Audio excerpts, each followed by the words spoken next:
जय माता दी। व्रत भक्ति ज्ञान में आपका स्वागत है। आज की इस वीडियो में हम सुनेंगे दशा माता व्रत की दूसरी कथा। अगर आप चैनल पर नए हैं तो चैनल को सब्सक्राइब करें। एक राजा था, उसकी 2 रानियां थीं। बड़ी रानी की संतान नहीं थी, छोटी रानी के पुत्र था। राजा छोटी रानी और राजकुमार को बहुत प्यार करता था। बड़ी रानी छोटी रानी से ईर्ष्या करने लगी। बड़ी रानी राजकुमार के प्राण हर लेना चाहती थी। एक दिन राजकुमार खेलता खेलता बड़ी रानी के चौक में चला गया। बड़ी रानी ने राजकुमार के गले में एक काला सांप डाल दिया। छोटी रानी दशा माता का व्रत करती थी। राजकुमार दशा माता का ही दिया हुआ था। दशा माता की कृपा से राजकुमार के गले में सांप बिना नुकसान पहुंचाए चला गया।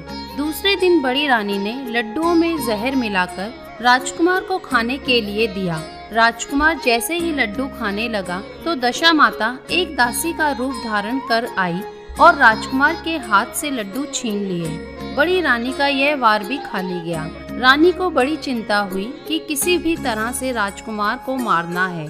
तीसरे दिन जब राजकुमार फिर बड़ी रानी के आंगन में खेलने गया तो रानी ने उसे पकड़कर गहरे कुएं में धकेल दिया। चूंकि कुआं बड़ी रानी के आंगन में बना था, इसलिए किसी को भी पता नहीं चला कि राजकुमार कहाँ गया।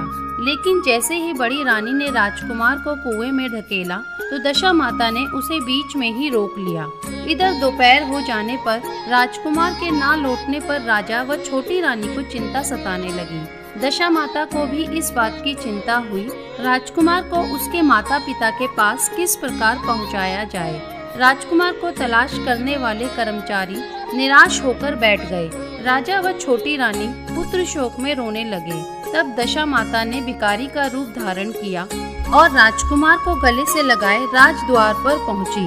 वह राजकुमार को एक वस्त्र में छिपाए हुए भिक्षा मांगने लगी। सिपाहियों ने उसे दुत्कार कर कहा, तुझे भिक्षा की पड़ी है और यहाँ राजकुमार खो गया है।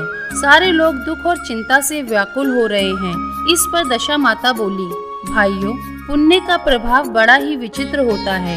यदि मुझे भिक्षा मिल जाए तो संभव है कि खोया हुआ राजकुमार तुम लोगों को मिल जाए। यह कहकर वे दहली पर पैर रखने लगी। सिपाहियों ने उन्हें आगे बढ़ने से रोका। उसी समय दशा माता ने बालक का पैर वस्त्र से बाहर कर दिया। सिपाहियों ने समझा कि कुंवर उसके हाथों में है, इसलिए उसे अंदर जाने दिया। दशा माता कुंवर को लेकर भीतर चली गई। उसने राजकुमार को चौक में छोड़ दिया और वापस चली गई। परंतु रानी ने दशा माता रूपी भिखारन को देख लिया था। उसने कहा कि खड़ी रहो और कौन हो तुम? तुमने 3 दिन मेरे बेटे को छिपा कर रखा था। तुमने ऐसा क्यों किया? तुम्हें मेरे इन प्रश्न का उत्तर देना होगा। दशा माता उसी समय ठहर गई। उन्होंने बताया, मैं तुम्हारे पुत्र की चोरी करने वाली नहीं हूँ। मैं तो तुम्हारी आराध्या देवी दशा माता हूँ। मैं तुम्हें सचेत करने आई हूँ कि बड़ी रानी तुमसे ईर्ष्या रखती है। वह तुम्हारे पुत्र के प्राण हर लेना चाहती है। एक बार उसने तुम्हारे पुत्र के गले में काला सांप डाला था, जिसे मैंने भगाया। दूसरी बार उसने विष के लड्डू खाने को दिए थे, जिन्हें मैंने उसके हाथों से छीन लिए थे। इस बार उसने तुम्हारे राजकुमार को अपने आंगन के कुएं में धकेल दिया था और मैंने बीच में ही रोककर रक्षा की। इस समय मैं भिखारन के वेश में तुम्हें सचेत करने आई हूँ। यह सुनकर छोटी रानी दशा माता के पैरों में गिरकर क्षमा मांगने लगी। छोटी रानी विनती भाव से बोली, जैसी कृपा आपने मुझ पर दर्शन देकर की है, मैं चाहती हूँ कि आप सदैव इस महल में निवास करें। मुझसे जो सेवा पूजा होगी मैं करूँगी। इस पर दशा माता बोली, मैं किसी घर में नहीं रहती। जो श्रद्धा पूर्वक मेरा ध्यान स्मरण करता है, मैं उन्हीं के हृदय में निवास करती हूँ।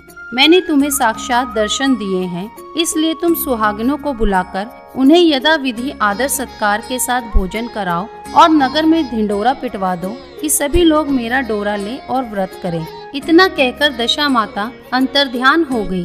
रानी ने अपने राज्य की सौभाग्यवती स्त्रियों को निमंत्रण देकर बुलाया और उपटन से लेकर शिरोभूषण श्रृंगार कर उनकी यथाविधि सेवा कर भोजन कराया और दक्षिणा में गहने आदि देकर विदा किया।